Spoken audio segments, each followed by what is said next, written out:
Have you ever heard a sound that didn't belong? A cry from somewhere that shouldn't exist? In 1903, a night nurse at Boston's Mercy Hospital heard children laughing from the attic. The hospital didn't have an attic, or so everyone claimed. What she found behind that locked door on the fourth floor would expose a secret that doctors, administrators, and even some parents had kept for over a decade.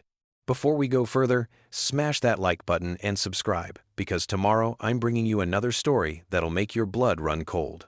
Drop a comment telling me where you're watching from and what time it is there. Now, let me take you back to a cold November night in Boston, when the truth about Mercy Hospital's attic finally came screaming into the light. I started my position as night nurse at Boston's Mercy Hospital on November 3rd, 1903. I was 22 years old, freshly graduated from nursing school, and desperately grateful for any employment that would keep me from returning to my father's house in Providence. The night shift paid better than day work, and I didn't mind the darkness or the silence that settled over the hospital wards after visiting hours ended and the day staff went home. I was assigned to the third floor, where we kept the surgery recovery patients and the seriously ill who needed constant monitoring through the night. The work was hard, but honest. I liked that. I liked feeling useful. I liked the crisp efficiency of starched uniforms and precise medication schedules, and the quiet satisfaction of easing someone's pain in the small hours of the morning. For the first 2 weeks, everything was exactly as it should be. I learned the routines. I memorized which patients needed morphine, at which hours, who was likely to wake confused and frightened, who needed their dressings changed, who required ice for fever. I learned which floorboards creaked and how to move silently between beds without disturbing those who were finally sleeping. I learned the personalities of the other night staff. There were 3 of us on nights, 1 nurse per floor, and we would meet briefly in the staff room during our midnight break to share coffee and complain about difficult patients or incompetent day shift nurses who left us with impossible messes to clean up. The other 2 night nurses were older than me, women in their 40s who had been at Mercy Hospital for years. Sarah worked the 2nd floor. Margaret worked the 4th floor. They were kind to me in a distant sort of way, the way experienced workers are kind to someone new who probably won't last long. Looking back now, I should have noticed how they never talked about their actual work. Sarah would complain about the weather, or her aching feet, or her landlady's terrible cooking. Margaret mostly stayed quiet, drinking her coffee and staring at nothing. But neither of them ever mentioned specific patients or interesting cases or anything that actually happened on their floors during the long night hours. I didn't think anything of it at the time. I was too focused on my own work, too worried about making mistakes, too concerned with proving I belonged there. It started on my 3rd Monday, November 23rd, 1903. I remember the date exactly because it was the night before my mother's birthday, and I had spent my dinner break writing her a letter I knew I wouldn't send. It was perhaps 2 in the morning. I had just finished giving morphine to Mr. Patterson in bed 7, a man dying slowly of stomach cancer, and I was walking back down the hall toward the nurse's station to make my notes in the log. The hospital was quiet in the way only hospitals at night are quiet. Not silent, exactly. You could hear people breathing, coughing, sometimes moaning in their sleep. You could hear the building settling, the radiators clanking, the wind outside rattling the windows. But underneath all that was a deeper quiet, a sense of held breath, of things waiting. I was passing the stairwell that led up to the 4th floor when I heard it. Laughter. Children's laughter. High and bright and completely out of place in a building full of dying people. It came from above me, from somewhere on the 4th floor or maybe higher. I stopped walking. I stood there in the dim hallway, one hand still holding my medication tray, and I listened. The laughter came again. 2 or 3 children, maybe more, their voices overlapping, the sound of playing. It lasted perhaps 5 seconds, then stopped abruptly, cut off as if a door had closed. I stood there for a full minute, waiting, but I didn't hear it again. I told myself I had imagined it. I was tired. Night shifts mess with your head, make you hear things that aren't there. Everyone knows that. But I couldn't shake the feeling that something was wrong. We didn't have children at Mercy Hospital. This was an adult facility. We treated adults, only adults. The youngest patient on my floor was Mr. Chen in bed, 3, and he was 47. I finished my rounds. I made my notes. At midnight, I went to the staff room for my break. Sarah was already there, heating water for her coffee. Margaret came in a few minutes later, walking heavily, like she always did, her face gray with exhaustion. I should have kept quiet. But I was new and stupid, and I thought these women would want to know if something strange was happening in our hospital. I told them what I'd heard. The laughter from upstairs. Children playing at 2 in the morning. I asked if the 4th floor had a children's ward I didn't know about. Maybe Margaret could explain it. The change in the room was immediate and terrible. Sarah stopped stirring her coffee. Margaret went very still. They looked at each other, not at me. Some silent communication passed between them. Then, Sarah turned to me and smiled, but her eyes stayed cold. She said I must have heard street sounds from outside, maybe children playing in the alley behind the stair. Hospital. Margaret nodded quickly, too quickly. She said yes, that must be it. Sound carries strangely at night, plays tricks. She said I would get used to it. But I had heard that laughter from inside the building, from above me, from the 4th floor or higher, and both of them knew it. I could see it in their faces. They knew, and they were lying to me, and they wanted me to drop it. I should have. I should have smiled and nodded, and accepted their explanation and gone back to my floor and forgotten the whole thing. But something about the way they looked at each other, the fear I saw flash across Margaret's face before she hid it, made it impossible for me to let go. The next night, I paid attention to the 4th floor. My duties kept me on the 3rd floor. But when I walked past the stairwell, I looked up into the darkness. The 4th floor was supposed to be like mine. Surgery recovery, serious cases, adults in beds, adults in pain, adults dying. I listened whenever I passed that stairwell. On my 3rd night, after hearing the laughter, I heard it again. This time, it was closer to 3 in the morning, and it wasn't laughter. It was crying. A child crying. That particular desperate sound children make when they've been crying for so long they can barely breathe. The sound came from directly above me, from the 4th floor. It went on for perhaps 10 seconds, then stopped. Again, stopped so abruptly, it was like someone had physically silenced the child. I made a decision that probably saved my life, though I didn't know it at the time. Instead of going upstairs to investigate, instead of running to find Margaret and demanding to know what was happening on her floor, I went back to the nurse's station and I wrote down what I'd heard. I dated it. I timed it. I described the sound in careful detail. Then I hid the paper in my coat pocket. If something happened to me, at least there would be a record.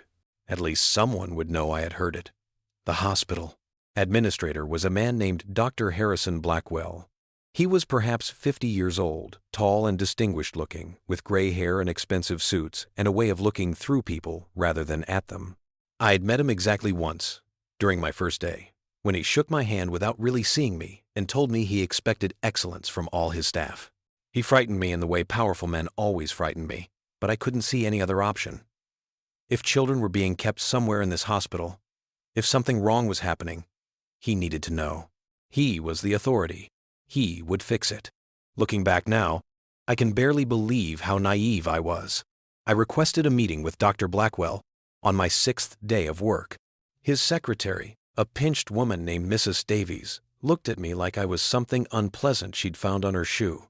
She asked what this was regarding. I told her it was a patient care matter that required the administrator's attention. She made me wait 3 days. When I was finally shown into Dr. Blackwell's office, he didn't ask me to sit. He stood behind his desk, hands clasped behind his back, and asked me to make this quick, as he had a meeting with the hospital board in 10 minutes. I told him what I'd heard. The children's voices from the 4th floor. The laughter at 2 in the morning. The crying at 3. I told him we didn't have children as patients, and I was concerned something inappropriate might be happening in the hospital. I told him I thought it warranted investigation. He listened without changing expression. When I finished, he asked me how long I had been working nights. I told him not quite 2 weeks. He nodded slowly. Then he said night shifts are difficult for young women. He said he had seen it many times over his years of hospital administration. The darkness, the isolation, the stress, they all combined to create situations where young nurses thought they heard things, saw things, became convinced of things that simply weren't happening. He said it with such certainty, such absolute confidence, that for a moment I doubted myself. Maybe I had imagined it. Maybe I was losing my mind. Then he said something that changed everything. He said if I was finding the night shift too taxing, he would be happy to reassign me to day work, at reduced pay, of course. Day nurses earn significantly less, and there would need to be a note in my file about my inability to handle the rigors of night duty. It might affect my future prospects for promotion. He said this while looking directly at me with eyes that were completely flat, empty, like looking at a doll's eyes.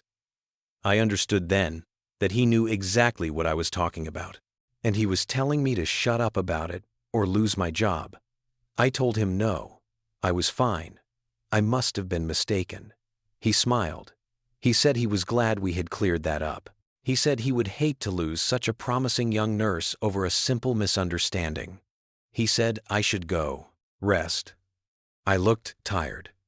I left his office with my hands shaking. That night, on my floor, I worked with a new awareness. I paid attention not just to my patients, but to the building itself. And I started to notice things I should have seen from the beginning. The fourth floor was directly above mine, and the layout should have been identical. Same number of rooms, same placement of the nurses' station, same long central hallway with wards branching off on either side. But when I paid attention, really paid attention, I realized the ceiling above my head didn't match the floor plan. There were spaces that didn't line up.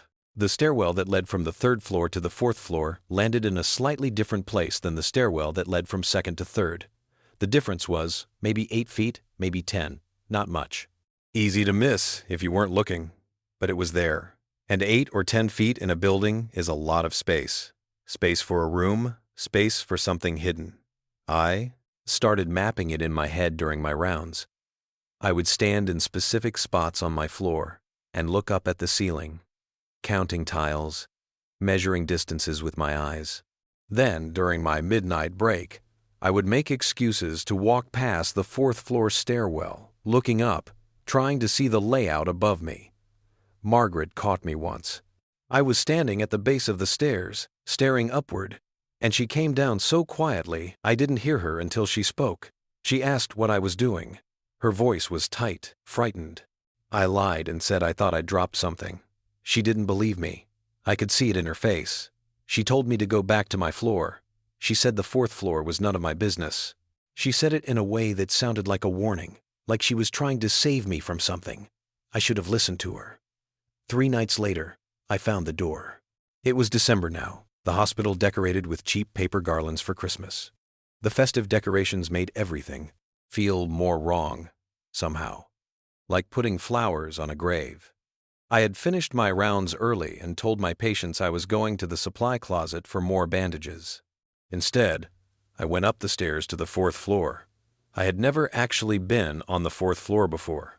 My duties kept me on the third floor, always on the third floor, and I had never had a reason to go higher. I told myself I was just looking, just satisfying my curiosity. I would look around for 5 minutes and then go back downstairs and stop being foolish. The fourth floor was quiet, quieter than mine. The hallway was dimmed for night. Only every third gas lamp lit, creating pools of light and shadow. I could see the patient wards on either side, same layout as my floor. I walked slowly down the hall, trying to look like I belonged there, like I had every reason to be on a floor that wasn't my assignment. The nurse's station was empty. Margaret must have been doing her rounds. Good. That gave me time. I walked to the end of the hallway, and that's where I found it. Past the last patient ward, past the point where the hallway should have ended, there was a door. A plain wooden door, painted the same institutional beige as every other door in the hospital, with one critical difference. It had a lock on the outside. A heavy iron bolt lock, the kind you use for storage closets or maintenance rooms, the kind you use when you want to keep something from getting out. The door was locked. I stood there staring at it for perhaps 30 seconds, my heart pounding so hard I could hear it in my ears. This was the space that didn't match. This was the room that shouldn't exist. Behind this door was where the ceiling on my floor didn't line up with the floor above it. Behind this door was where the children's laughter had come from. I reached out and touched the door. The wood was cold under my palm. I pressed my ear against it and listened. At first, nothing. Then, so faint I almost missed it, I heard breathing. Multiple people breathing. The slow, deep breathing of sleep. And something else. A smell coming from the gap under the door. Unwashed bodies, waste, sickness. The smell of people living in conditions no one should live in. I heard footsteps behind me, and I turned so fast I nearly fell. Margaret stood at the end of the hallway, a lantern in her hand, her face absolutely white. She wasn't looking at me with anger. She was looking at me with pure terror. She said 3 words, barely whispered. Go. Home. Now. I went. I practically ran down the stairs, back to my floor, my hands shaking so badly I could barely hold my pen when I tried to write my notes. I finished my shift. I went home to my small rented room. I sat on my bed as the sun came up and I tried to decide what to do. I should have gone to the police. That's what I tell myself now. I should have walked straight to the police station and told them everything. But I was 22 years old and terrified, and I had no, proof of anything. What would I say? I heard children's voices and found a locked door? They would laugh at me. Or worse, they would call Dr. Blackwell, and he would explain that I was a hysterical young nurse who couldn't handle the stress of night work, and that would be the end of it, the end of my job, the end of my nursing career, the end of any chance I had of making a life for myself that didn't depend on my father. I spent 2 days trying to convince myself to forget what I'd seen, to go back to my work and keep my head down and stop asking questions. But I couldn't, because I kept hearing that crying in my memory, that desperate, broken sound of a child who had been crying for so long they could barely breathe. I couldn't ignore that. I couldn't leave those children, whoever they were, locked behind that door. So I made a plan. It was reckless and stupid and could have gotten me killed. But I was 22 and angry, and I thought I could fix everything if I was just brave enough. I was wrong about a lot of things. On my next shift, December 8th, 1903, I told my patients I wasn't feeling well and might need to step out for some air. I told them to ring their bells if they needed me. Then, at 2 in the morning, when the hospital was at its quietest, I took a kitchen knife from the staff room and I went up to the 4th floor. Margaret wasn't at her station. I could hear her voice coming from one of the wards, speaking softly to a patient. Good. That gave me time. I walked quickly to the end of the hall, to that door. The bolt lock was heavy iron, old and well used. The bolt was drawn across, holding the door closed from the outside. I slid it back. It made a scraping sound that seemed impossibly loud in the quiet hallway. I waited, listening for Margaret's footsteps, for someone to shout, for discovery. Nothing. Just the sound of my own breathing and my heart pounding. I turned the doorknob. The door opened inward, revealing darkness and that smell, much stronger now. Unwashed bodies, waste, sickness, and underneath it all, something else, fear, the smell of fear. I held up my lamp. The room beyond was large, maybe 30 feet by 20 feet, the space that didn't exist on the floor plans, the hidden attic that everyone pretended wasn't there.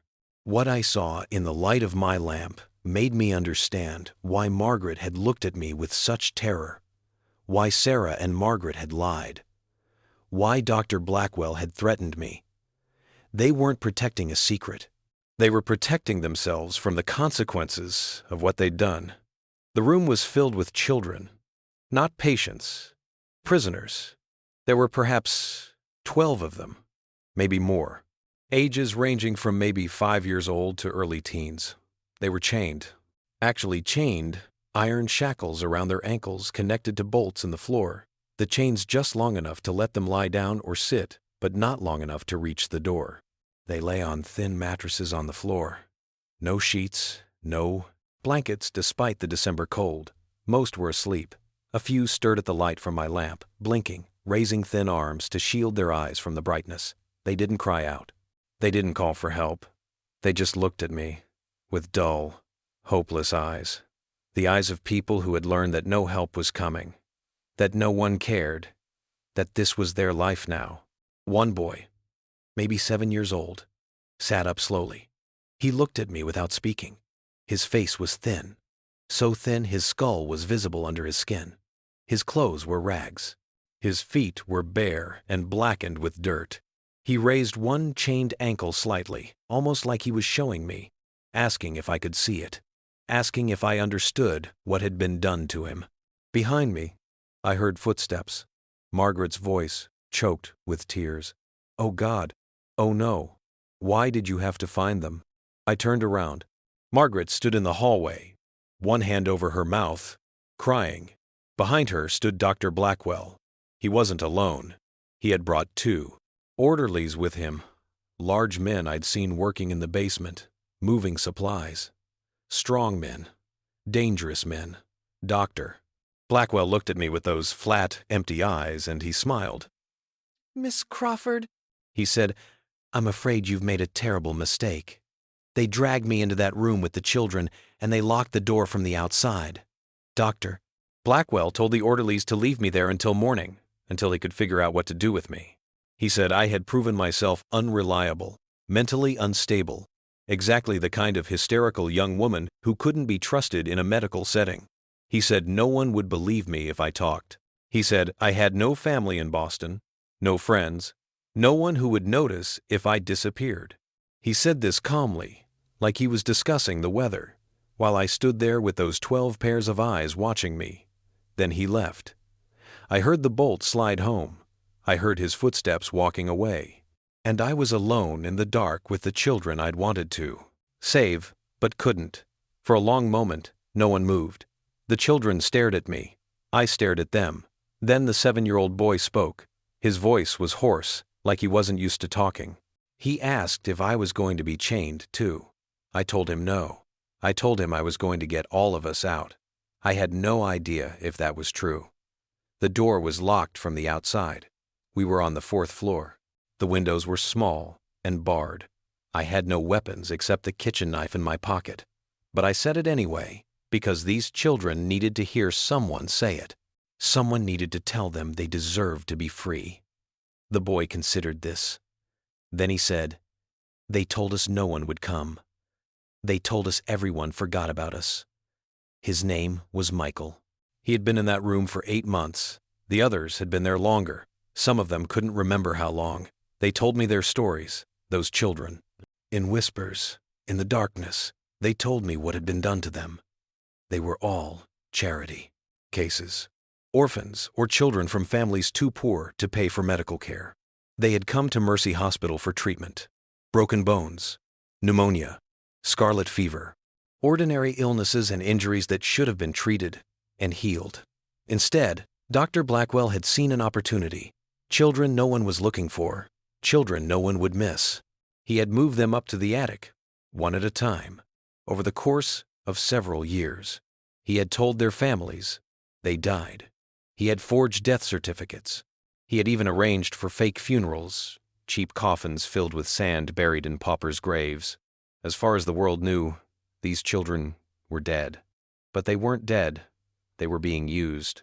Dr. Blackwell was running medical experiments, testing new surgical techniques, testing new medicines, testing procedures that were too dangerous to try on paying patients. These children were his test subjects, his laboratory animals. He kept them chained in the attic, and when he needed a subject for an experiment, he would come up and take one. Sometimes they came back, sometimes they didn't. The children showed me their scars, long surgical scars down their chests and stomachs, burns from chemical exposure, bones that had been deliberately broken and reset poorly to test different splinting techniques. One girl, maybe 9 years old, had been given some drug that made her shake constantly. She couldn't control it. It had been going on for 4 months. Dr. Blackwell was studying the effects. Another boy had been infected with tuberculosis deliberately. Dr. Blackwell was testing a new treatment. The boy was dying. I could hear it in his breathing, see it in his wasted body. He had maybe a week left, maybe less. These were children, babies, and Dr. Blackwell had turned them into experiments. And Margaret knew, Sarah knew, the orderlies knew. How many others knew? How many people had walked past that locked door and said nothing? How many people had heard the crying and convinced themselves they'd imagined it? I looked at those 12 faces in the dim light from my lamp, and I made them a promise. I told them I was getting them out tonight. I told them to be quiet and trust me. Then I went to the door and I started working. The door was solid wood, old and thick. I couldn't break it down. But the hinges were on the inside, and they were old. I used my kitchen knife to work at the pins holding the hinges in place. It took me almost 2 hours. My fingers were bleeding. The knife blade broke halfway through, and I had to use the broken piece. But eventually, I got the hinge pins out. With the hinges disabled, I could pry the door inward despite the bolt on the other side. It made noise, a lot of noise. But it was 3 in the morning, and the hospital was quiet, and I was desperate. The door came free. I pushed it aside. The hallway beyond was empty. Margaret must have been in one of the wards. Or maybe she was hiding. Maybe she knew what I was trying to do and she was deliberately staying out of the way. I would never know. I turned back to the children. I told them we were leaving. Now, the chains were another problem. They were locked with padlocks, and I had no keys. But the chains were attached to bolts in the floor, and the floorboards were old. I used the broken knife blade to dig around the bolts, loosening them. Several of the older children helped me, working at different bolts. It took another hour, but we got them free. By 4:30 in the morning, I had 12 unchained children standing in that attic room, looking at me with something like hope. I told them to stay quiet. I told them to follow me. I told them we were going to walk out the front door of this hospital and no one was going to stop us. We went down the stairs, 12 children and me, moving as quietly as we could. The children were good at being quiet. They'd had a lot of practice. We reached the 3rd floor, my floor. I could see my nurse's station, abandoned. I had been gone for over 2 hours. My patients must have been ringing their bells, wondering where I was. Let them wonder. We kept going, down to the 2nd floor. The hallway was dark. Sarah's station was empty too. She must have been doing rounds, or hiding. We reached the 1st floor, the main entrance. This was where it would fall apart if it was going to. This was where the night guard would be. There was always a guard at the front entrance. Always. We came around the corner into the main entrance hall and I saw him. Old Mr. Sullivan, who worked nights because the pay was better, and he had grandchildren to support. He sat at his desk near the door, reading a newspaper. He looked up when he heard us coming.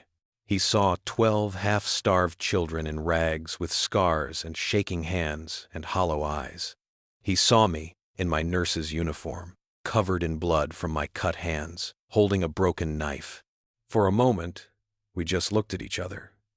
Then Mr. Sullivan stood up slowly. He walked to the front door. He unlocked it. He opened it wide. Cold December air rushed in. He looked at me and said, "I never saw you." Then he sat back down at his desk and went back to his newspaper. We ran, 12 children and me. We ran out into the dark streets of Boston at 5 in the morning on December 9th, 1903. I had no plan beyond getting them out. I had no money, nowhere to take them, no idea what came next. But we were out, we were free, and that was enough. I took them to the police station. I walked in with 12 barely clothed children, and I told the desk sergeant everything. He called for the captain called for more officers. By dawn, Mercy Hospital was surrounded by police. They found the attic room. They found the chains. They found the medical equipment Dr. Blackwell had been using for his experiments. They found the records he'd kept, documenting every procedure, every test, every failure. He had written it all down. He was proud of his work. He thought he was advancing medical science. Dr. Blackwell was arrested that morning. So were 3 other doctors who had been involved. So were 2 orderlies. Margaret wasn't arrested, but she lost her nursing license. Sarah disappeared and was never found. The scandal made national newspapers. Boston's Mercy Hospital horror, they called it. The hospital was shut down permanently. The building was torn down 3 years later. Too many ghosts. The children were placed in various orphanages and homes. Some of them recovered. Some didn't. The boy with tuberculosis died 2 weeks after the rescue. 3 others died within a year from the long-term effects of what had been done to them. Michael, the 7-year-old who had asked if I would be chained too, was adopted by a family in Maine. I got 1 letter from him 2 years later. He said he still had nightmares, but he was learning to read, and he had a dog named Copper. He said thank you for remembering they were human.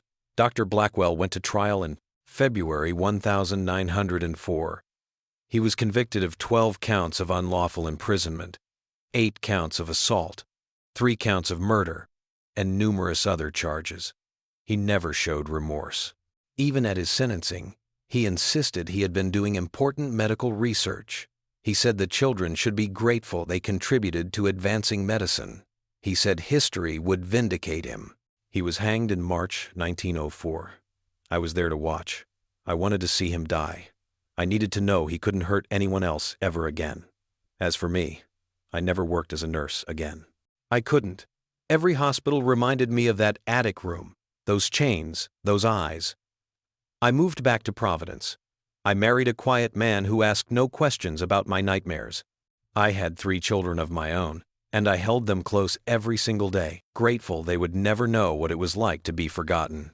But sometimes, on cold December nights, I still dream about that locked door, that bolt sliding back, that moment when the lamplight fell on those 12 faces, and they looked at me with hope they had learned not to feel. And I remember what Michael said. They told us no one would come. They told us everyone forgot about us. But someone came. Someone remembered. And that had to be enough. If this story shook you, if it made you hold your loved ones a little closer and grateful for the protections we have now that didn't exist in 1903, then hit that like button. Subscribe to this channel because I'm bringing you stories every week that remind us why we fight for the vulnerable, why we question authority, why we never stop listening when something doesn't sound right. And drop a comment right now. Tell me you watched this all the way through. Tell me you won't forget Michael and those 11 other children who were almost erased from history. Because that's the only way we honor them. By remembering. By refusing to forget. By staying angry about the things that should never have happened. See you in the next one.